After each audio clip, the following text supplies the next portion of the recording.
don't think it's that way at all. He said, I think that New York is the new model for the new concentration camp, where the camp has been built by the inmates themselves, and the inmates are the guards, and they have this pride in this thing they built.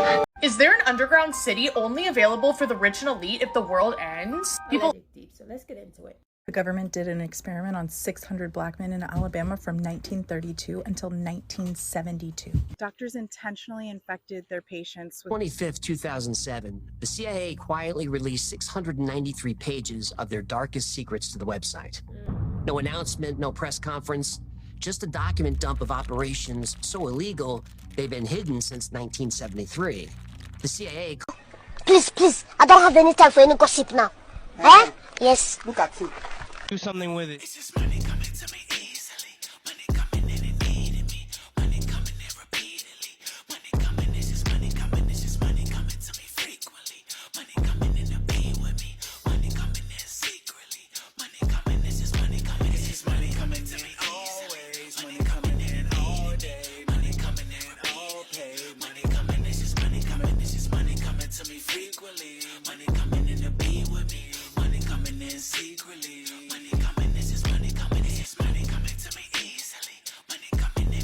Is there an underground city only available for the rich and elite if the world ends? People are losing their minds after this New York Post article was released earlier this week.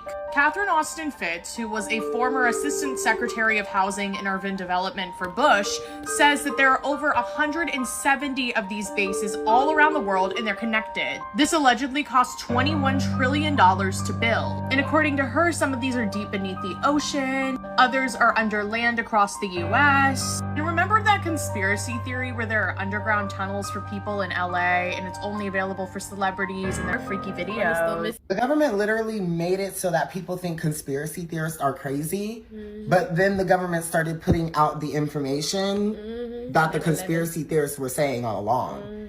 And the shit that they were saying ended up being true. And like, obviously not all of it, but like stuff like the aliens and stuff like the government assassinating political leaders or like, you know what I'm saying? Like shit that just turns out to be true, but the government made it so that these are conspiracy theorists and these people are crazy. Like, what the fuck? Like, genuinely, this is why this is a joke to me. This is a fucking joke because why the fuck do they demonize people for thinking different thoughts? They're basically saying what we say is the truth. If you don't believe what we're saying, then you're crazy. If you have any other thoughts other than what we say, then you're crazy. Like, you're not credible, you're not believable because you're crazy because you don't believe what we're saying. And what we're saying is the truth. But then they come out years and years and years later and they're like, no, what those people were believing was true. Right. They believed the truth because it was the truth, but we were calling them conspiracy theorists to discredit them on purpose. Bitch. Hey y'all, welcome back to All Things Jenny. I'm Jenny. There's a lot of conspiracies out there. Some sound a lot crazier than others, but some come out to be true.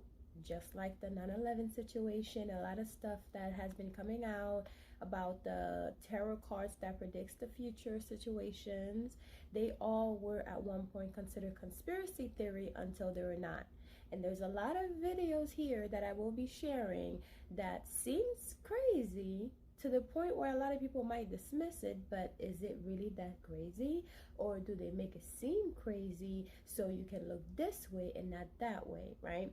They call a lot of people crazy for saying certain stuff is happening in the world, but is it really being crazy, or are you just looking outside of the box and not just say, oh, I'm not going to question it because it seems crazy, and or I don't want people to think that I'm crazy, but we like to dig deep, so let's get into it. The government did an experiment on 600 black men in Alabama from 1932 until 1972. Doctors intentionally infected their patients with syphilis or intentionally refused treatment for those that already had it. Even after penicillin became the known treatment in 1947, they still denied them care for another 25 years. These men unknowingly went on to infect their wives, their children, and their unborn babies. So babies were born with it, and this had epigenetic repercussions. These doctors who promised to care for their patients just watched as they went blind, mentally ill, and died. This isn't just a chapter in history. This didn't just destroy lives in Tuskegee. No, this rewired history, belief, and biology. And if you think that's bad, wait till you hear about what the CIA did to people in hypnosis with LSD and human experiments under the MK Ultra program. That's part 2. I'll get to that soon. The government would never do that.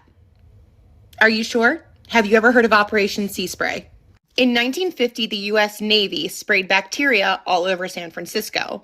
This is not a theory. This is not fiction. This is actual real life that you can go on the government archives and confirm. They wanted to simulate what a biological attack may look like, and they basically used U.S. civilians as lab rats. And people got sick, some even lethally. The government didn't ask permission, and they didn't even tell the city. This, my friends, is Operation Sea Spray. The U.S. military wanted to know if a foreign country attacked an American city with biological weapons, what would happen? So they picked San Francisco, a dense, foggy city that would make the perfect test site. But instead of using models or simulations, they released real bacteria into the air. The bacteria that they use is called Serratia marcescens. It was a reddish microbe that they believed to be harmless. Spoiler alert, it was not. Serratia marcescens can cause UTI, pneumonia, and lethal infections. They also released another bacteria called Bacillus globigii, and that mimicked influenza. Once again, though, nobody was warned. So how did they do it? In September 1950, the Navy loaded loads of these bacteria onto a boat and sprayed them into the clouds off the coast of San Francisco. They ran a total of 6 tests in 8 days, and the fog helped the bacteria move inland. The bacteria traveled for miles, entering schools, churches, hospitals, and, of course, lungs. The entire city was exposed. And then, as you could guess, people started getting sick. Within days, 11 people were hospitalized at Stanford with very rare, hard-to-treat infections. One 75-year-old man named Edward Nevin was recovering in the hospital from surgery, and this infection was pretty much the nail in the coffin for him. And the doctors were baffled. Don't forget, nobody told the city this was happening. The doctors had never seen this strain before, and until then, there was never an outbreak of it in America. So what did they say? Nothing. There was no alert, no explanation. There was no accountability. The entire operation remained classified for over 2 decades. Families never knew why their loved ones got sick, and doctors were left guessing. It was basically a human experiment in plain sight. So why did they do it? The U.S. was deep in Cold War paranoia. Officials believed that the Soviets would unleash germ warfare. And instead of using military models or uninhibited land, the U.S. military decided to test it on real people without consent. And San Francisco was just the beginning. Other cities were next. After San Francisco, they tested in other locations. The New York City subways, Washington, D.C. bus terminals, army bases, schools, and airports. In total, 239 open-air biological tests were conducted between the 1940s and 1960s, all without public knowledge. Edwin Nevin's family later sued the government and lost. The courts ruled that the U.S. military could not be held liable for negligence during peacetime testing. No one was punished. The public was never compensated. And these tests remain largely unknown to most of the public. So next time somebody says, the government would never do that. Oh, yes, they would.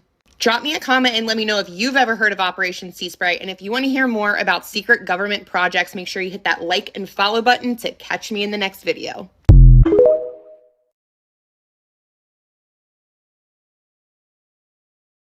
Here's some weird-ass conspiracy theories that I fully believe in as someone who used to watch every single Shane Dawson conspiracy theory video growing up. Number 1 is that our phones are constantly listening to and watching us at all times. I feel like we've all had that experience where we'll talk about something that we've literally never talked about, and then 5 minutes later an ad pops up on our phone about it, which is just, it's not a coincidence. And at the same time, Shane Dawson did just make a video basically about how our phone is kind of constantly watching us, and proved this theory using like red light analysis. I don't know, but the whole thing was weird, and I 100% believe that they are both watching and listening to us through our iPhones. Number 2 is the butterfly effect, which basically means that everything we do will like alter our future. If you leave the house 10 minutes later than you were planning on, something in your future could drastically change. And I will fully believe in this. I will see stuff happen. I'll watch car accidents happen. I'm like, damn, like if they weren't driving at this time, like that probably wouldn't happen. Just like all these different little things that happen in my life, or like if I didn't go to a specific workout class one morning, I wouldn't have met my boyfriend. Like everything affects something else in your life, and it's so crazy when you think about it. Number 3 is that I kind of think The Simpsons do somewhat predict the future. Like, I'm not saying they have a crystal ball and sit there, but it is just weird the amount of coincidences that show has happened. Like, Donald Trump becoming president, the whole submarine exploding, which is something none of us would have ever imagined. Just, like, all these little things that their show has predicted, and I'm just like, there's something going on because it's just so many coincidences. Like, it's weird. Number 4 is that aliens are 1000% real, and if you don't believe that and think that we are the only things that have ever existed in the entire universe, you are just so ignorant, I think. Like, I'm not saying that they're green little aliens walking around, but there's 1000% other life. And number 5 is that I 1000% believe in some sort of like higher society that is low-key running the world. I'm not saying it's the Illuminati or something like that, but something of the sort where people with power and money are 1000% controlling like our government and the world. I think that recently I've just been shown that money can get you anything in this world. You can grease the palms of pretty much anyone nowadays. And to think that there are not people with power and money that are low-key running everything going on, I feel like is crazy.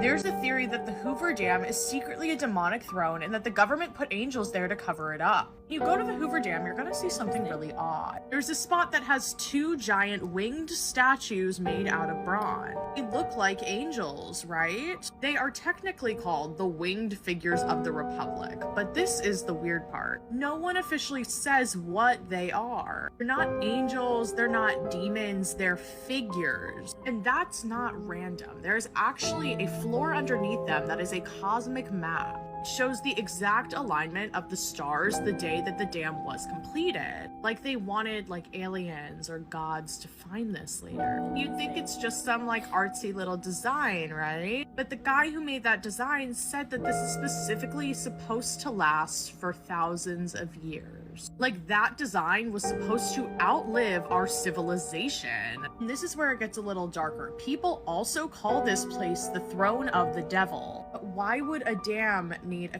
cosmic star map and then 2 20-30-foot bronze guardians? And then all of these like occult looking type symbols. Well, get this. So over 100 workers died while building the dam. And some people do believe that their bodies were sealed into the concrete and that they were considered to be sacrifices to bless the sculpture. And then on top of all of this, the location of these statues don't really make any sense. Like, why would they have these big designs at a power plant? And if you're religious, you also have to remember Satan was originally an angel. Another crazy thing to note is that the Hoover Dam has been featured in dozens of end-of-the-world movies, disaster scenes, and games. It has always been the center of destruction and secret technology. And then it's like, is that a coincidence, or is it programming for us to see it as the key to something? Even the name Hoover comes from a president who was involved in major US power shifts, literal power and electricity. And this makes you wonder if the government is trying to hide in plain sight.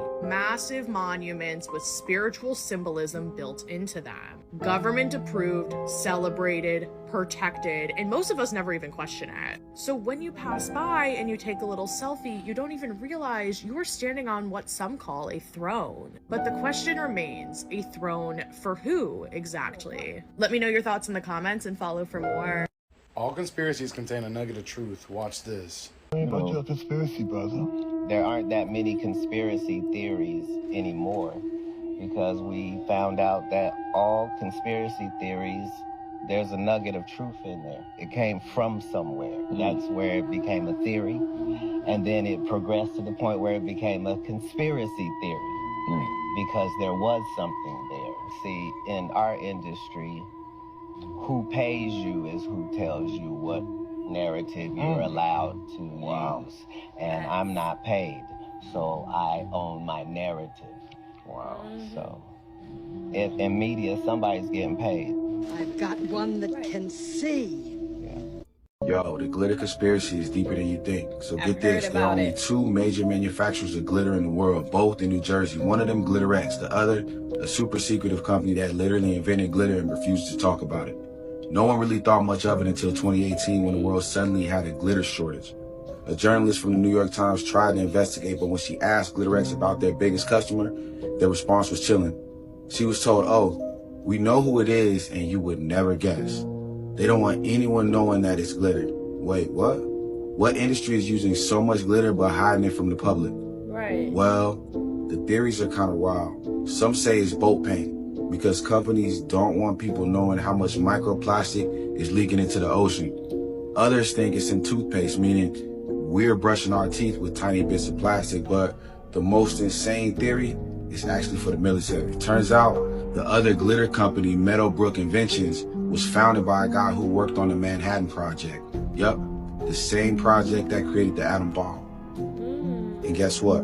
Glitter is used in radar blocking tech, fighter jets, and even classified military batteries that supposedly create more energy than anything we've ever seen. So what if glitter isn't just for arts and craft, but actually a government secret? That's crazy, isn't it? What do you think the biggest buyer of glitter is hiding? And let me know in the comments your theories. Also, if you love creepy mysteries like this, scary mysteries like this, true crime. Go follow his channel. On June 25th, 2007, the CIA quietly released 693 pages of their darkest secrets to the website. No announcement, no press conference, just a document dump of operations so illegal they've been hidden since 1973. The CIA called this collection their family jewels. Assassination plots, mind control experiments, journalists on CIA payroll, surveillance of hundreds of thousands of Americans who'd committed no crimes. These weren't conspiracy theories. These were real. Each page of the family jewels revealed operations approved at the highest levels, operations that violated every law meant to constrain the CIA. And taken together, they revealed something darker than isolated crimes. They told a story. The story of the family jewels is the story of the real CIA.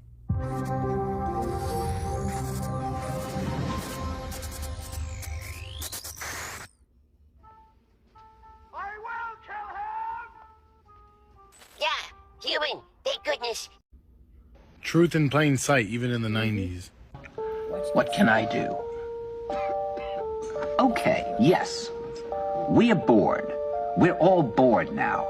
But has it ever occurred to you, Wally, that the process that creates this boredom that we see in the world now may very well be a self-perpetuating, unconscious form of brainwashing created by a world totalitarian government based on money, and that all of this is much more dangerous than one thinks, and it's not just a question of individual survival, Wally, but that somebody who's bored is asleep, and somebody who's asleep will not say no?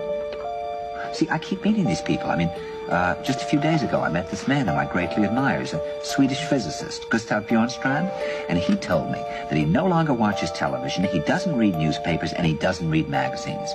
He's completely cut them out of his life because he really does feel that we're living in some kind of Orwellian nightmare now, and that everything that you hear now contributes to turning you into a robot. And when I was at Findhorn, I met this extraordinary English tree expert who had devoted his life to saving trees. Just got back from Washington, lobbying to save the redwoods. He's 84 years old. He always travels with a backpack because he never knows where he's going to be tomorrow. And when I met him at Findhorn, he said to me, "Where are you from?" And I said, "New York." He said, "New York, yes, that's a very interesting place. Do you know a lot of New Yorkers who keep talking about the fact that they want to leave but never do?" And I said, "Oh, yes." And he said, "Why do you think they don't leave?" I gave him different banal theories. He said, "Oh, I don't think it's that way at all." He said, "I think that New York is the new model for the new concentration camp, where the camp has been built by the inmates themselves, and the inmates are the guards, and they have this pride in this thing they've built. They've built their own prison, and so they exist in a state of schizophrenia, where they are both guards and prisoners, and as a result, they no longer have, having been lobotomized, the capacity to leave the prison they've made, or to even see it as a prison." And then he went into his pocket and he took out a seed for a tree and he said, "This is a pine tree." He put it in my hand and he said, "Escape before it's too late." See, actually for 2 or 3 years now, Chiquita and I have had this very unpleasant feeling that we really should get out. Do we really feel like Jews in Germany in the late 30s? Get out of here. Of course, the problem is where to go, because it seems quite obvious that the whole world is going in the same direction. See, I think it's quite possible that the 1960s represented the last burst of the human being before he was extinguished, and that this is the beginning of the rest of the future now, that from now on there'll simply be all these robots walking around, feeling nothing, thinking nothing, and there'll be nobody left almost to remind them that there once was a species called a human being, with feelings and thoughts, and that history and memory are right now being erased, and soon nobody will really remember that life existed on the planet. So there's something that has occurred to me over the weekend after this meeting between Trump and Putin, and something that's kind of been like gnawing at me that like doesn't sit quite right, and I'm really curious. And this is not a, you know, going after MAGA, going after Trump, just like homeland security type question. And here's where my thoughts going. I get we met in Alaska. It's definitely, you know, the closest proximity to Russia, and people have been making all these comments about how Trump's going to sell Alaska to Russia, yada yada. That's not the point. What I'm thinking is that we took this individual who at one point was a highly successful Russian spy, now the president of Russia, and flew him right into one of our military bases. And I didn't see any sort of pat down, plane inspection. I didn't see anything along the lines or hear any discussion of anything that would be preventing risk for the United States. Maybe I'm overthinking it. Maybe I'm too going down this conspiracy theory avenue, but it didn't sit well with me. And the more I think about it, the more concerned I get. Like I said, we're going to touch up some stuff on this book. So in this book is called Spell of Abundance, Love, Wealth, and Protection. So in this book, on the first page, actually, I have a glamour affirmation that you will basically say, you stand in front of the mirror and you stare at yourself and you admire yourself, and you will say to yourself how beautiful you are. You'll basically seal this your beauty, like your glam, after you've done your makeup, or even stand in front of the mirror naked with nothing on, so you can really reaffirm yourself of your beauty, of your confidence and all that. This book is mainly for like self-confidence and self-elevation, you know, calling the goddess in you, calling the divinity in you, you know, calling the beauty in you, and also work with the moon, because the moon represents the woman, the mother, womb, water, all of this. So yeah, I have all the steps in here of all the spells that you need to do. It even has one to get rid of unwanted guests. It's pretty funny. To get rid of unwanted guests. And this book right here, right? So I'm gonna run down real quick of all the materials that you're going to need. You will need a brand new broom. It has to be brand new. And you'll need a piece of parchment paper, a black pen, a black trash bag, because we're going to get rid of this sucker, right? And of course your intentions. And also I have spells on here that you can say. I have daily affirmations. And also I have spells on here that you can do every single day to work with the energy of the planets of the day, and also the archangels that work with the day. So anyways, there's so many spells. There's a 7-day manifestation spell with archangels. And let's see. A 30-day money spell with bay leaves and the Fihu sign, which is a money sign. It's like an F with the extra part. Anyways, the symbol is there, and I even show you like what you need to do, what the sigil look like, all that. And the keys to enhance your spell. So there are different things on here on how to enhance your spell and basically grow your finance, grow your love, self-love, self-admiration, chance to say to yourself to give you that extra energy to go about your day. And also it's tips to enhance your spell. Oh, I already said this. And morning coffee, abundance, prosperity spell. You guys remember I just shared a video about morning coffee and how important it is when it comes to hoodoo, and how you can basically use your first cup of coffee in the morning to manifest a better life or a better day, or to bring forth money to you. So don't let, you know, you're already doing these things anyway, so you might as well just incorporate something a little bit extra to basically boost your thing. And here's a to influence your boss spell. So this one, I'm sure people who are actually working are going to love this. It's to influence your boss and attract favors towards you at work. Because look, in this economy, we're all working and we need some boost at work, and we also sometimes need to be tied to our job, so therefore you don't get fired. You know what I mean? So there's some stuff that you could do to basically tie yourself to your job, and or tie the job to you. And once you're done and you're all tired of that job, you can get rid of it. It's not something that's completely permanent, but use magic, guys. It's here for you to use. You have the herbs in your closet, you have the herbs in your pantry, you have the candles that you could just simply buy some candles super cheap. Use magic to elevate your life. Use magic to make yourself better. Let me tell you, Jesus was out here using magic, okay? Walking on water and stuff and turning water into wine. Sounds like magic to me. But anyways, guys, I'll talk to y'all later. Bye.